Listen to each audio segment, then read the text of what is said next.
संसदीय प्रणाली में प्रधानमंत्री को सबसे शक्तिशाली माना जाता है, लेकिन जब आप राज्यों के मामले में बात करते हैं तो मुख्यमंत्री सबसे शक्तिशाली हो जाते हैं। लेकिन राजधानी दिल्ली की सिचुएशन थोड़ी अलग है। राजधानी दिल्ली के जो मुख्यमंत्री हैं, वो अन्य राज्यों के मुख्यमंत्री की तुलना में काफी कम शक्तिशाली होते हैं। तो आज हम देखेंगे, इसी पूरे विषय को विस्तार से समझने की कोशिश करेंगे कि राजधानी दिल्ली के जो मुख्यमंत्री हैं, उनको किस तरह की शक्तियां प्राप्त होती हैं, और इसके साथ साथ राज्यपाल और मुख्यमंत्री के बीच में आपको पिछले कुछ समय में जो विवाद दिखते रहे हैं, वो विवाद क्या हैं, क्या कुछ बिंदु यहाँ पर आपको दिखाई देते हैं। इन्हीं तमाम बिंदुओं पर जो है हम चर्चा करने वाले हैं। मेरा नाम है अक्षय और आपका स्वागत है दृश्य आईएएस चैनल की इस नई वीडियो में। तो इसी नोट के साथ करते हैं वीडियो की शुरुआत, और सबसे पहले एक बार देख लेते हैं कि वीडियो में हम कौन कौन से इंपॉर्टेंट टॉपिक्स जो हैं डिस्कस करने वाले हैं। सबसे पहले बात करेंगे खबर को लेकर के कि खबर क्या है। और खबर तो आप जानते हैं, दिल्ली की नई मुख्यमंत्री जो हैं, उनका चयन हुआ है, जो कि दिल्ली की चौथी महिला मुख्यमंत्री होने वाली हैं। इसके अलावा यहाँ पर अगर आप देखें तो हम दिल्ली के लिए क्या विशेष प्रावधान किए गए हैं भारतीय संविधान में, उन पर बात करेंगे। फिर दिल्ली के मुख्यमंत्री की शक्तियां क्या हैं, क्या सीमाएं उनके ऊपर लागू की गई हैं, क्या लिमिटेशन आपको देखने को मिलती हैं, उन पर भी बात करेंगे। फिर दिल्ली के जो लेफ्टिनेंट गवर्नर हैं, उनको किस तरह की शक्ति प्राप्त है, उनको किस तरह की पावर मिली हुई है, उस पर भी बात करेंगे। इसके अलावा दिल्ली सरकार और एलजी यानी कि लेफ्टिनेंट गवर्नर के बीच में आपको जो विवाद देखने को मिलता है, वो विवाद किस बात से उत्पन्न होता है, उस पर भी चर्चा करेंगे। और अंत में आपके लिए एक सवाल भी होने वाला है। सवाल प्रीलिम्स का है और आप वीडियो में बताए गए तथ्यों के आधार पर इस सवाल को सॉल्व कर सकते हैं। इसके अलावा ये जो पूरा टॉपिक है आपका जीएस पेपर 2 से जुड़ा हुआ है। आप इसे भारतीय राज व्यवस्था यानी कि इंडियन पॉलिटी के सेगमेंट से जोड़ करके देख सकते हैं। तो चलिए इसी नोट के साथ करते हैं वीडियो की शुरुआत, और सबसे पहले देख लेते हैं कि हमारी खबर क्या है।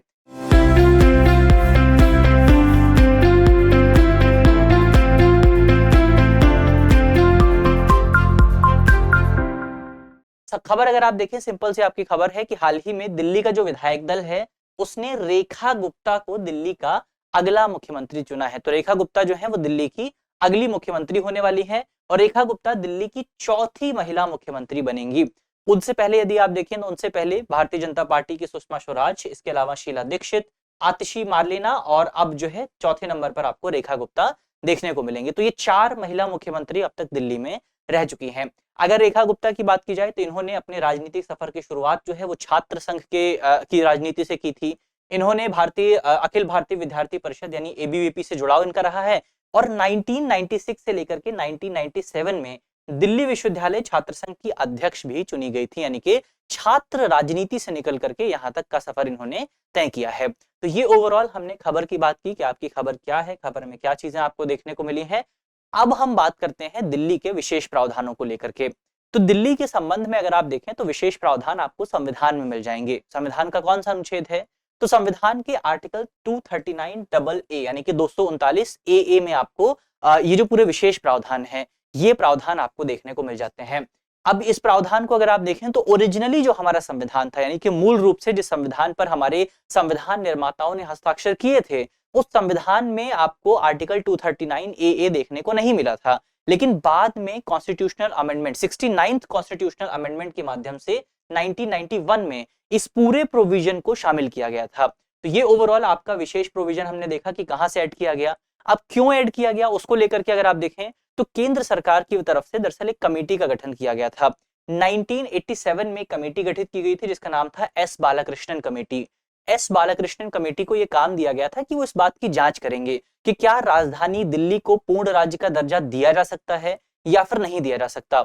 और इसी कमेटी के रिकमेंडेशन के आधार पर ये जो आपका संविधान संशोधन है 69th कॉन्स्टिट्यूशनल अमेंडमेंट, इस कॉन्स्टिट्यूशनल अमेंडमेंट को संविधान में शामिल किया गया था। तो इसी संविधान संशोधन के बाद आर्टिकल 293 ए जो है, इसको संविधान में शामिल किया गया, और इसी के बाद से आप देखते हैं कि राजधानी दिल्ली जो है उसको एनसीटी बोला गया। एनसीटी यानी कि राष्ट्रीय राजधानी क्षेत्र, यानी कि नेशनल कैपिटल टेरिटरी। आप दिल्ली को आप क्या बोलते हैं? दिल्ली को आप एनसीटी दिल्ली बोलते हैं, नेशनल कैपिटल टेरिटरी बोला जाता है। तो ये कब से ऐड हुआ था? ये 69th कॉन्स्टिट्यूशनल अमेंडमेंट के माध्यम से ऐड किया गया था।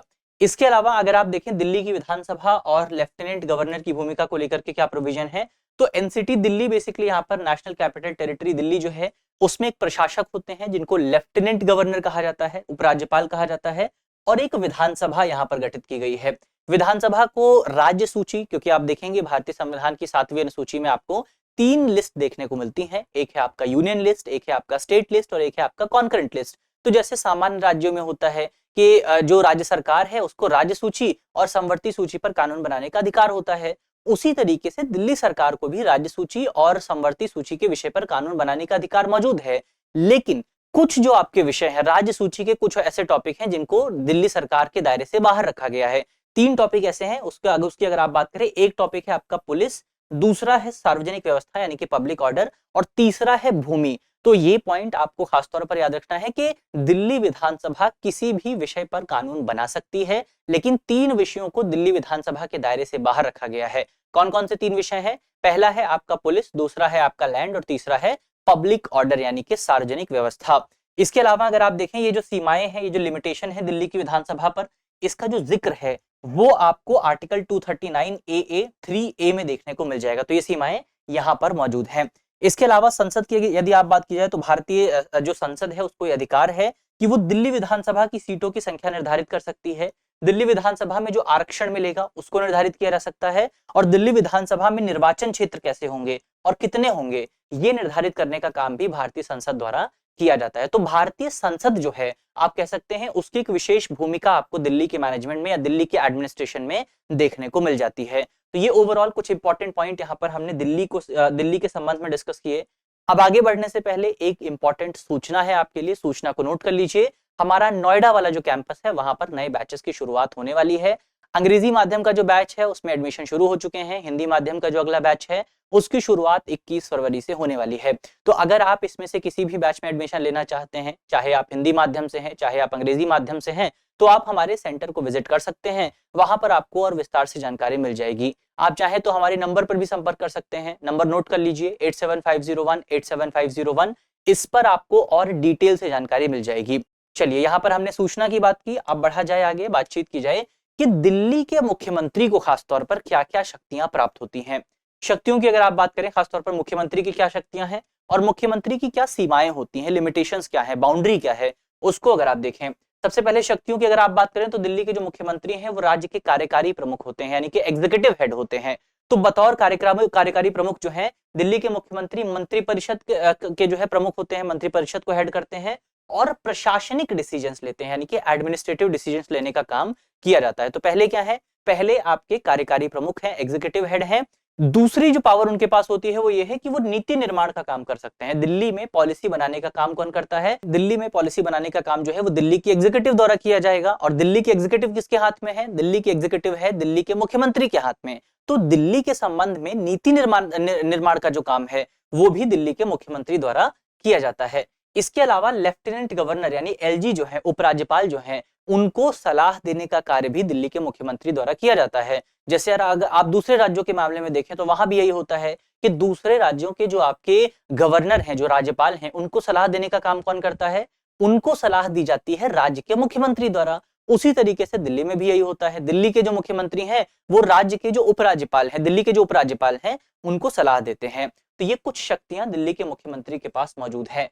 अब दिल्ली के मुख्यमंत्री पर कुछ लिमिटेशंस भी लागू होती हैं। उन लिमिटेशंस पर बात करते हैं। क्या बाउंडेशंस आपको देखने को मिलती हैं, उनको अगर आप देखें तो सबसे पहली बाउंडेशन ये है कि बेसिकली यहाँ पर हमने देखा कि दिल्ली के मुख्यमंत्री जो है वो उपराज्यपाल को सलाह तो देते हैं, लेकिन इसके बावजूद भी अन्य राज्यों के विपरीत दिल्ली के जो उपराज्यपाल हैं उनको बहुत सारे विवेकाधिकार प्राप्त होते हैं, उनको बहुत सारी डिस्क्रिशनरी पावर्स प्राप्त हुई हैं। वो बिना सलाह के भी बहुत सारा काम कर सकते हैं, जबकि दूसरे राज्यों में आपको इतनी डिस्क्रिशनरी पावर देखने को नहीं मिलती है। तो एक तो ये लिमिटेशन दिल्ली के मुख्यमंत्री पर हो जाती है। दूसरा लिमिटेशन ये है कि दिल्ली के मुख्यमंत्री की जो नियुक्ति है, ये पॉइंट आपको याद रखना है कि दिल्ली के मुख्यमंत्री की जो नियुक्ति है वो राष्ट्रपति द्वारा की जाती है और दिल्ली के मुख्यमंत्री राष्ट्रपति की सलाह पर काम कर या राष्ट्रपति के डिस्क्रिशन पर, उनकी इच्छा तक जो है पद को धारण करते हैं। इसके अलावा हमने देखा कि तीन आपके टॉपिक्स जो हैं वो दिल्ली के मुख्यमंत्री के दायरे से बाहर होते हैं या फिर दिल्ली विधानसभा का जो दायरा है उससे बाहर होते हैं। पहला है आपका पुलिस, दूसरा है पब्लिक ऑर्डर, तीसरा है लैंड। तो ये तीन चीजें आपका दिल्ली के मुख्यमंत्री और दिल्ली की विधानसभा के दायरे से बाहर हैं। फिर दिल्ली की जो ब्यूरोक्रेट्स हैं उनसे संबंधित जो डिसीजंस हैं वो भी दिल्ली के मुख्यमंत्री के दायरे से बाहर होते हैं और सरकार ने, केंद्र सरकार ने यहाँ पर जो है जो रूल्स लागू किए थे 2024 में, उन रूल्स में ये कहा गया था कि दिल्ली के मुख्यमंत्री दिल्ली के ब्यूरोक्रेट्स की सिफारिश को बदलाव की सिफारिश को लेकर के, तबादले को लेकर के, प्रमोशन को लेकर के केवल सिफारिश दे सकते हैं, केवल रिकमेंडेशंस दे सकते हैं, और अंतिम जो डिसीजन है वो दिल्ली के उपराज्यपाल के हाथों में होगा। तो ये ओवरऑल हमने दिल्ली के मुख्यमंत्री की शक्तियां और सीमाएं क्या हैं उन पर बात की। अब एक बार बात कर लेते हैं दिल्ली के जो लेफ्टिनेंट गवर्नर हैं, यानी कि जो उपराज्यपाल हैं, उनकी क्या शक्तियां होती हैं और उनके क्या कार्य होते हैं, उन पर बात करते हैं। सबसे पहले अगर उनकी शक्तियों की बात करें तो अनुच्छेद 239 जो है भारतीय संविधान का, वो कहता है दिल्ली के लिए एक प्रशासक नियुक्त किया जाएगा, दिल्ली के लिए एक एडमिनिस्ट्रेटर नियुक्त किया जाएगा, जिसको नाम दिया गया है लेफ्टिनेंट गवर्नर यानी कि उपराज्यपाल। तो उपराज्यपाल का प्रोविजन कहां पर मौजूद है? उपराज्यपाल का प्रोविजन आपको मिलेगा भारतीय संविधान के आर्टिकल 239 में। इसके अलावा संविधान के साथ साथ आपका इनको शक्तियां कहां से मिलती हैं? तो सबसे पहले तो आर्टिकल 239 जो है यहां से शक्ति मिलती है। फिर दिल्ली को लेकर के सरकार की तरफ से कानून पारित किया गया था जिसको कहा जाता है GNCT एक्ट 1991, और भी बहुत सारे कानून हैं। इन कानूनों के माध्यम से दिल्ली के उपराज्यपाल को अपनी शक्तियां प्राप्त होती हैं। इसके अलावा एक और कानून है 2023 में, जो आपका GNCT कानून था, इस कानून को 2023 में संशोधित किया गया था और दिल्ली के उपराज्यपाल की जो शक्तियां हैं उन शक्तियों को बढ़ाया गया था। जैसे ये जो 2023 वाला कानून है, इस कानून में तय किया गया था कि जब भी आप दिल्ली की सरकार की बात करते हैं, तो दिल्ली की सरकार का मतलब ये नहीं है कि आप दिल्ली के मुख्यमंत्री की बात कर रहे हैं। सरकार ने, केंद्र सरकार ने बताया था कि जब आप दिल्ली की सरकार का जिक्र करते हैं तो इसका मतलब ये होता है कि आप दिल्ली के उपराज्यपाल की बात कर रहे हैं या दिल्ली के लेफ्टिनेंट गवर्नर की बात कर रहे हैं। तो यहाँ पर लेफ्टिनेंट गवर्नर को एक मेन भूमिका जो है वो दिल्ली में 2023 के इस कानून के माध्यम से प्रदान की गई थी। एलजी को इन मामलों में स्वतंत्र निर्णय लेने का अधिकार होता है। बहुत सारे मामले हैं जहां पर जो आपके लेफ्टिनेंट गवर्नर हैं वो डिस्क्रिशनरी पावर्स का इस्तेमाल कर सकते हैं। जैसे वे विषय जो दिल्ली विधानसभा के अधिकार क्षेत्र से बाहर है लेकिन एलजी को सौंपा गया है, जिस पर एलजी जो है आपके डिस्क्रिशनरी निर्णय ले सकते हैं। इसके अलावा लेफ्टिनेंट गवर्नर के अधीन जो नियुक्तियां होती हैं वो भी केंद्र सरकार ने कर दी हैं, यानी कि राज्य जो आपकी दिल्ली है, राजधानी दिल्ली है, वहां पर जो भी अपॉइंटमेंट्स की जाती हैं वो अपॉइंटमेंट्स भी आपका दिल्ली के जो लेफ्टिनेंट गवर्नर है उनके द्वारा की जाती हैं। जैसे कि आपका चुनाव आयोग, राज्य का जो चुनाव आयोग है, दिल्ली का जो चुनाव आयोग है जो कि म्युनिसिपल के इलेक्शंस कराता है, उसको लेकर के आपका जो नियुक्ति होती है दिल्ली के उपराज्यपाल का निर्णय वहां पर होता है। दिल्ली महिला आयोग जो है वहां पर आपका डिसीजन दिल्ली के उपराज्यपाल द्वारा लिया जाता है। दिल्ली विद्युत नियामक आयोग जो है इसके जो प्रमुख नियुक्त होते हैं वो भी दिल्ली के उपराज्यपाल करते हैं। तो ये तमाम शक्तियां, तमाम कार्य जो हैं वो आपके दिल्ली के उपराज्यपाल को दिए गए हैं। अब दिल्ली में आपको इतना टकराव क्यों देखने को मिलता है उसकी यदि आप बात करें तो दिल्ली में हमेशा पिछले कुछ समय से, खासतौर पर पिछले आप 10 सालों में देखें तो टकराव आपको देखने को मिलता रहा है। टकराव के कारण क्या है उसकी यदि आप बात करें तो टकराव का मेन कारण यह है कि दिल्ली की जो सरकार होती है, दिल्ली की सरकार आपका निर्वाचित सरकार और लेफ्टिनेंट गवर्नर के अधिकारों के बीच स्पष्ट सीमा निर्धारित करना चाहती है। दिल्ली सरकार का हमेशा से ये दावा रहा है, हमेशा से ये तर्क रहा है कि दिल्ली की जो सरकार है उसको जनता द्वारा चुना गया, जनता द्वारा चूज किया गया, जनता द्वारा इलेक्टेड लीडर्स हैं। तो ऐसे में जनता द्वारा इलेक्टेड लीडर्स पर एक ऐसा व्यक्ति जिसको इलेक्ट नहीं किया गया, जिसको अपॉइंट किया गया है, वो उनकी पावर्स को कैसे ओवरराइड कर सकता है। तो ये हमेशा से ही यही सवाल जो है दिल्ली सरकार पूछती रही है। 2018 में यदि आप देखें तो सुप्रीम कोर्ट ने भी स्पष्ट किया था कि दिल्ली को मंत्रिपरिषद की सलाह, जो दिल्ली के लेफ्टिनेंट गवर्नर हैं उनको मंत्रिपरिषद की सलाह पर काम करना पड़ेगा। राज्य की जो ये दिल्ली की जो कैबिनेट है उसकी सलाह पर काम करना पड़ेगा। लेकिन जैसे ही सुप्रीम कोर्ट का ये डिसीजन आया, इसके कुछ ही सालों बाद केंद्र सरकार की तरफ से कानून पेश कर दिया गया। केंद्र सरकार ने 2023 में कानून पेश किया जिसमें सेवाओं यानी कि ब्यूरोक्रेट्स जो हैं उनको एलजी के नियंत्रण में कर दिया गया, और साथ में ये भी कहा गया कि जो आपका दिल्ली सरकार है उसका मतलब दिल्ली की जो कैबिनेट है वो नहीं है, बल्कि दिल्ली सरकार का मतलब है दिल्ली के उपराज्यपाल। तो ये डिसीजन यहाँ पर लिया गया था। और ये जो कानून था 2023 वाला, इस कानून की सुप्रीम कोर्ट ने भी काफी आलोचना की थी। सुप्रीम कोर्ट ने इस कानून पर सुनवाई करते हुए कहा था, भारत के जो मुख्य न्यायाधीश थे उस समय, उन्होंने इस पूरे मामले पर सुनवाई करते हुए कहा था कि यदि केंद्र सरकार ही सारा प्रशासन चलाना चाहती है, क्योंकि उपराज्यपाल को कौन नियुक्त करता है, लेफ्टिनेंट गवर्नर जो है वो तो केंद्र सरकार नियुक्त करती है। तो सुप्रीम कोर्ट के जो मुख्य न्यायाधीश थे उन्होंने इस पूरे मामले की सुनवाई करते हुए कहा था कि अगर केंद्र सरकार ही दिल्ली को चलाना चाहती है तो आखिर दिल्ली में एक इलेक्टेड गवर्नमेंट को क्यों चुना जाता है, दिल्ली में हम चुनाव क्यों कराते हैं, इतना पैसा क्यों खर्च करते हैं। अगर हमें दिल्ली को केंद्र से ही चलाना है तो चुनाव बंद कर देने चाहिए। तो ये टिप्पणी जो है वो आपको देखने को मिली थी सुप्रीम कोर्ट की तरफ से। सुप्रीम कोर्ट ने इस पर नाराजगी जाहिर की थी, पर क्योंकि कानून बनाने का अधिकार हमारी संसद को दिया गया है, तो सुप्रीम कोर्ट इस पर जो है हस्तक्षेप नहीं कर सकता था। तो ये पूरा मामला यहाँ पर आपको देखने को मिला था। टकराव की हमने बात कर ली है। अब ये जो पूरा टॉपिक है यहाँ पर समाप्त होता है। अंत में एक सवाल आपके लिए मौजूद है, करंट अफेयर का सवाल है। सवाल में आपसे पूछा गया है कि दिल्ली के लिए अनुच्छेद 339 ए के विशेष प्रावधान किस समिति की सिफारिशों के आधार पर लागू किए गए थे। हमारे ऑप्शन है, ऑप्शन ए सरकारिया आयोग यानी सरकारिया समिति, ऑप्शन बी बालकृष्णन समिति, ऑप्शन सी पंछी आयोग और ऑप्शन डी वर्मा कमेटी। तो इसका सही जवाब क्या होगा वो आपको जल्दी से कमेंट बॉक्स में बताना है। मुझे उम्मीद है कि इस वीडियो में हमने जितने भी इंपॉर्टेंट टॉपिक डिस्कस किए हैं वो टॉपिक आपको समझ में आए होंगे। और यदि आपको वीडियो अच्छी लगी है तो वीडियो को लाइक कीजिएगा, वीडियो को शेयर कीजिएगा अपने दोस्तों के साथ, अपने साथियों के साथ, अपने परिवारजनों के साथ। और यदि आप चैनल पर नए हैं तो चैनल को सब्सक्राइब करना बिल्कुल मत भूलिएगा। मिलते हैं आपसे अगले वीडियो में, तब तक के लिए अपना ख्याल रखिए, ध्यान रखिए, पढ़ते रहिए। धन्यवाद।